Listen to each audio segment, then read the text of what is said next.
It is 1693 in Salem, Massachusetts, and you've just been accused of being a witch. How do you prove your innocence? Reveal as mayor.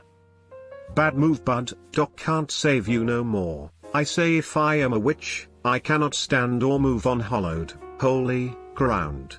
Escort me to the church. Then I would walk into the church and say, I can stay here indefinitely to prove I am no witch. Allow me to eat on the church steps and bring me bread and cheese. Do this for as many days as it takes them to get bored, tired of feeding me for free, or until they are convinced I'm no witch. I just say cut me a finger and look, if I'm a witch actually wizard, it will grow back. If I've learned anything from playing Town of Salem, it's that I need to claim I'm the sheriff and say someone else is lying. Sheriff is a witch claim. Also we have 3 Cc's and 2 arty spots. Guilty this. I'm getting flashbacks.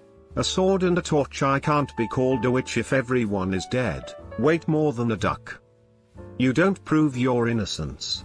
You save yourself by confessing, repenting, and saying you've now accepted the way of Jesus.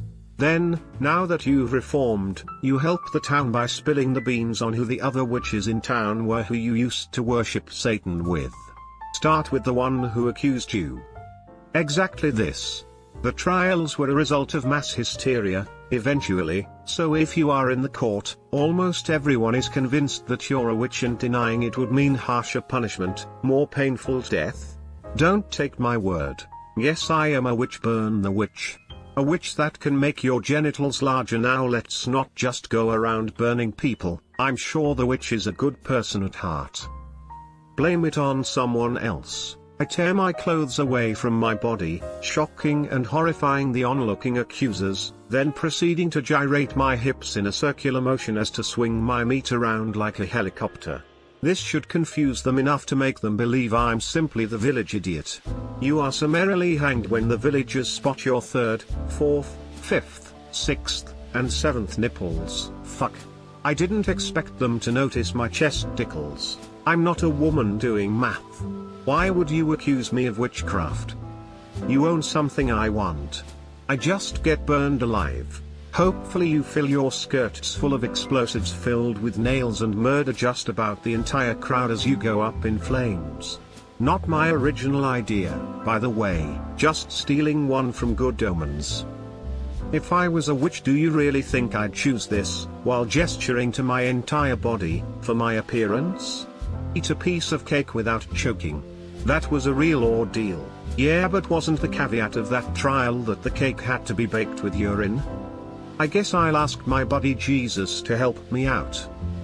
Get some sort of break that lets me go outside before the trial. Find a small frog and put it in my pocket. Accuse the judge of being a witch and cursing me to vomit up frogs as I reach into my pocket with one hand. Then I cover my mouth as if to avoid vomiting, all while putting the frog in my mouth. Then I spit it out like I'm puking it up. Now I've proved the judge is a witch, and unfit to try others.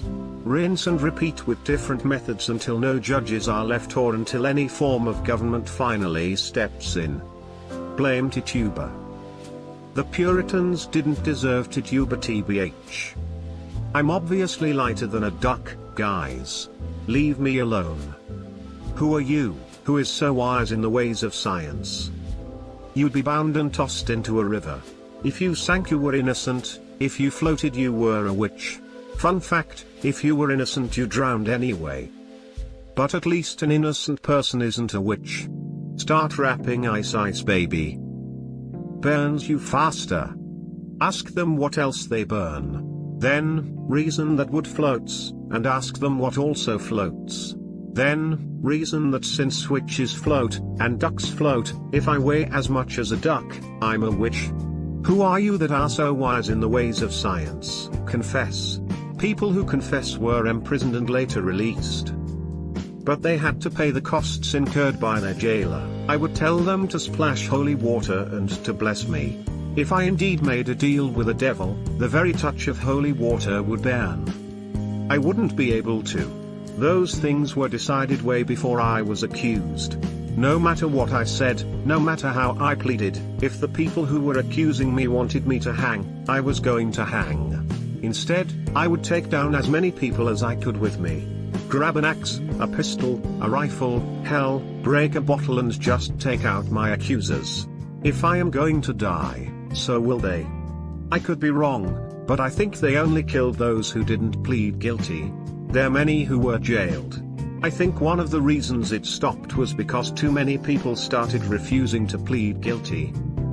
I watched an interesting documentary about it, and from what they presented, which could be wrong too, pretty much everyone pleaded guilty because the methods they used to ascertain guilt and force the truth were basically torture.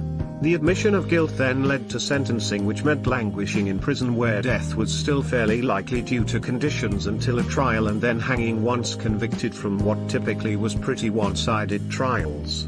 Evidence of witchcraft, including things like devil's marks, birthmarks and other blemishes which pretty much everyone has, or even any sort of markings on genitalia, that was seen as a sign of consummating a pact with the devil, by dying. This is based on fact, isn't it?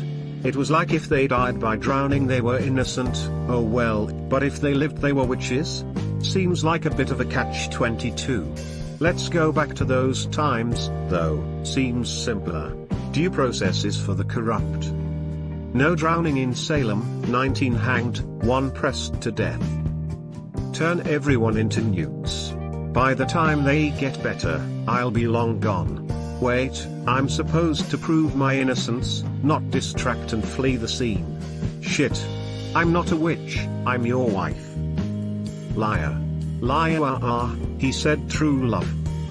I'm way too dumb to be a witch. Edited, grammar, because apparently I really am too dumb to be a witch. I'm too dumb to be witch. Realistically, you didn't.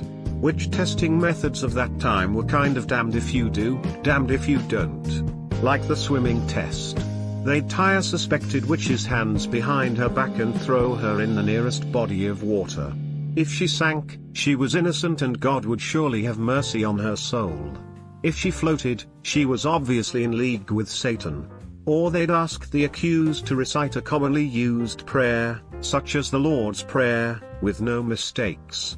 Any omissions or mistakes, which could easily have happened due to nervousness from being forced to do this in front of a large number of people in a courtroom, were seen as signs of corruption.